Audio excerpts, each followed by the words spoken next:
Hello everyone, hope you're doing well. It's been interesting looking at what people have been saying about the developer Q&A, and I thought we would do a video kind of talking about it, because I think it's super important to have a look at these things, and also obviously analyze one's thoughts. So the dev Q&A from BVVD, there's some stuff in it that I agree with, some stuff in it that I disagree with, and some things which I think just completely miss the point. And obviously there are a few things that weren't brought up, which obviously are key areas that do affect the game and how it is run. Monetization and also the grind, which technically are a little bit synonymous, but not fully. And unfortunately, those things weren't really mentioned. Instead, there were other reasons for stuff. And just remember, there can be multiple reasons for the same thing, but if you only talk about one of them, it's a little bit disingenuous. And I feel like that's what happened on a few of those questions. But overall, I think it was pretty cool to see BVD sit down, talk about all of these things from his perspective. And as the game director, his perspective is really important. And as somebody who has been part of the Gaijin apparatus since Gaijin has been running War Thunder, like you can literally go back 12, 13 years and see dev Q&As and BVD is there. So this is a guy who is fundamental to the system and has been able to make War Thunder the success that it is. Even in its however many years, what is this, the 13th, 14th year at this point, it is still in the most popular games on Steam. It has been for nearly a decade now, and Steam isn't even its major platform. It's just wild to think about how successful this game has been. And yes, the whole competitor thing, not going to get into that. It's literally just a rabbit hole, because the reason why there isn't a true competitor to War Thunder is because Gaijin does a really good job, and also because of the fact that they developed a system which generally no other system has been able to replicate, which is the mouse aiming system. That's the major reason why they took off the way that they did compared to all of the other simulators, because they were able to match an arcade playset to a simulated battle. And that was something that did not exist before War Thunder. That is the true innovation that made the game fantastic. And also on top of it, what you also had is the accessibility of it, the free-to-play nature, and then also the controls themselves and the game running pretty well, which, you know, doesn't get enough credit. The fact that you can still run War Thunder on a toaster when most games need 4070s or 64 or 32 gigs of RAM. Like, I saw like Tarkov getting released on Steam, and I saw like the recommended the recommended stuff that they want you to like run with it, and I was just like, what are we doing? The recommended is 64 gigs of RAM and a 4070 or better graphics card. It's just nuts. That is the recommended for something like that. But anyway, the main thrust of the video that I want to talk about today is the disconnect. And it's been actually kind of interesting. I've been reading a lot of threads, whether it be on the forum, whether it be on War Thunder, or whether it just be in the comments on my videos or other people's videos that they've talked about the Q&A. And there is definitely some people kind of waking up to the fact that the social media area of War Thunder is not the vast majority of players, and never will be the vast majority of players, just because how this works. And also, it might also not be fully representative of what you see from the game. And this is super important, because this is what leads to, I feel like, a lot of the disconnect that people have with the decisions that are made. The way that BVD talked about stuff, and this is the way that if you run a product and you are an engineer, which basically that's what BVD is, at the end of the day, he's a form of an engineer, you know, a developer of a video game. He's not a marketer, he's not anything like that. He's just a direct person talking about direct stuff. He's going to be super stats-based, right? And I know that because I've met a ton of people like BVD, and also even me, the way that I see stuff is very stats-based. The human emotion part obviously matters, especially when it comes to video games, but that's why you have a marketing department, and that's why, you know, that's there for Gaijin. For BVD, he is more designed around the stats, and just, okay, we're going to make something. If people don't like it, we're not going to make more of that thing, and we're going to try something else. And that is literally it. The motivation is to make people happy, but through seeing them actually play stuff and seeing them engage in stuff instead of what people say that they will engage in. And that is the key point. That right there. If you have a look at social media over the last few years, you will find what I would class as minority-majority opinions. So you'll see a lot of people in very small groups, whether it be like 50 or 100 people, which in the massive scale of things, like right now in War Thunder, there is 202,000 people online at this given moment. Now, if you think about it, if you take that 202,000, just say like the average person plays like an hour, and let's just say the average across the day is, I don't know, 120,000 players. Like, let's just be kind of generous about it. So if you have an average of an hour, an average of 120,000 players, that means per day you have 2,880,000 people who are playing the game. And if you have a look at a lot of forum threads, a lot of Reddit threads, a lot of Facebook threads, a lot of Twitter threads, whatever it is, they have less than 1,000 upvotes. They have less than 1,000 comments. So you are comparing what is effectively that many people compared to the whole setup. Like right now, as I'm recording this video on the War Thunder Reddit, there are 23,000 people who are looking at it, which seems like a large number, right?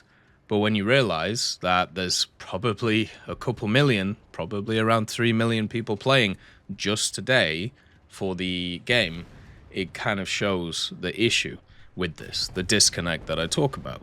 And because of this disconnect, it's really easy from an individual point of view to turn around and be like, and have a look at the guys around you, you know, whether it be like 10 or 15 or 20 or even 200 people, and go, God damn, there's all these people here and they care about what I'm saying and they agree with what I'm saying. Let's use like, I don't know, RBEC as like just an example here. So you have a set of people who back in the day, you know, nearly probably a decade ago now, maybe a bit less, maybe 7 or 8 years, played the RBEC modes and really liked them. And they've stayed around in the community, and there's like 20, 50, or 100 of them. And they all look at their own stuff, and then they upvote anything they see about RBEC. You look at it, and you're like, wow, 50 upvotes for that. And that's huge, you know, that's massive in terms of all of these things. But at the end of the day, it's tiny compared to the overall stats base of stuff. And that's what BVVD is looking at.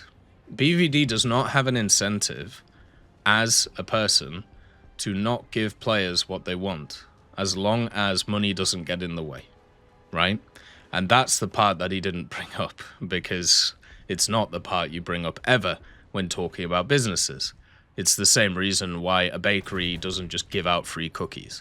It's a reason why, you know, somewhere like a cinema doesn't just go, hey, you can just go in for free. Because the simple fact is, you need money to operate. So the way that business works is you want to make your customer happy, because a happy customer is one which is going to spend money on the product because they're having a good time. Now, yes, there will be people who will spend money on a product because they are frustrated and want to pass the product. That is part of the free-to-play mindset, but that is the minority of people. The majority of people will just enjoy the product. So, of course, if you want to be able to create kind of a long-lasting game experience, you want to focus on stuff that people enjoy. Because if you don't, then everything's going to fall apart. So when you have questions like, where is the beloved RBEC mode? And it's like, well, it wasn't beloved, and it isn't beloved now. It's just a minority opinion that gets pushed around all the time because it's something that doesn't exist in the game currently. And when you don't have something that exists in the game currently, people push for it because it's something new and innovative, even though it isn't. And that is the other key point. War Thunder is a massive expanding game. They add stuff all the time to it. And because it's expanding, because it always gets new mechanics, always gets new maps, whenever something gets added, people forget about it and they go on to the next thing and say that they want that too. And that is, unfortunately, something which has led to awful things happening in the game before, having to expand mechanics past where they are positive for the game.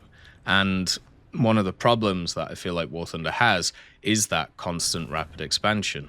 And people just keep pushing for it because they keep saying that they want these things. And at the end of the day, Gaijin tests them. They see if they work or they see if they don't. And then if they don't work or people aren't interested, they don't do it again. Because these things cost money and they're not going to do stuff that people don't enjoy.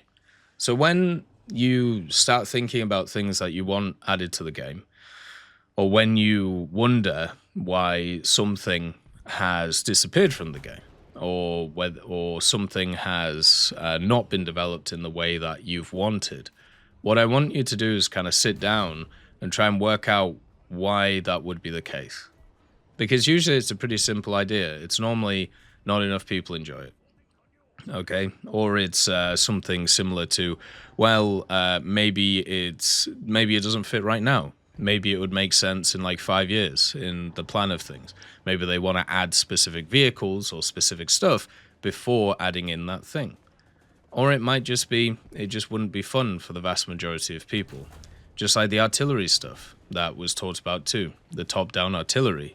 The reason why that isn't in the game, of course Gaijin could do it. They created a whole drone system, for God's sake. Like they could literally snap their fingers and make it. But they've realized it wouldn't be fun for the people not using it, and also wouldn't make any sense and kind of kill the realistic part of the game, which people enjoy a lot. And that's why I think it's important to go through these Q&As, to go through in depth in them, and to like talk about them properly. And it has been nice over this like period of time that there has been people who have kind of turned around and realized, maybe at the end of the day, it isn't generally a good idea, or it doesn't fit with what I think, right? And this is very important. I'm going to leave you with a comment that I read, which kind of encapsulates my thoughts on this thing. There was a thread on one of the Q&As, and the guy said, "Switch to something else? What are you talking about? What's something else? There is a tank mode that I can play that's not capture the flag. Are you on drugs? Or are you implying that people would have dropped the game? Because I hate the small maps and cap the point that there is no other game like War Thunder, so we're still playing the game. If there was a different mode, trust me, I would queue for that." Okay? So this guy hates the game, and he continues to play it even though he hates the game. And then another person says in the thread, because I just said the standard thing, which is people generally stop doing the things they enjoy, which is people generally stop doing the things that they don't enjoy. And that's just like a human thing, right? You know, if you have something that you are voluntarily doing and you are not enjoying it, the vast majority of people will stop doing it. You are not forced to do the thing, right? And then someone else said, after I put that in, "I hate the gameplay of War Thunder as well, and actually playing the tank mode gives me severe depression. Yet I still play it. Why? Because I'm not paying money to grind out my vehicles. And World of Tanks just doesn't have as much of a vehicle roster to choose from. Yes, normally people stop playing what they don't enjoy. But in this case, it's either play it because you love tanks and suffer, or abandon your hobby or love entirely and stop playing altogether because there's no alternative at all. You should stop the thing causing you severe depression. A good hobby that you enjoy should not cause you severe depression." I'll leave that there. Look after yourselves. Peace be with you, and I will see you next time. I'd just like to thank GMG Smiley, CD Beans, Chieftain Mike, EMN3 Galaxy, Tulio Pontecorvo, Brendan Quinn, Carrion Crow, Gus Irenicus, Pyman, Wartinder, Teddy, Daniel Stanton, Martinez, B. Young, Ozzy Panzer, Alan Hacker, Liam Shea, Opium Prime, Lafouche, Sem Aslan, Uncle Bean, and Derek R. for supporting the channel.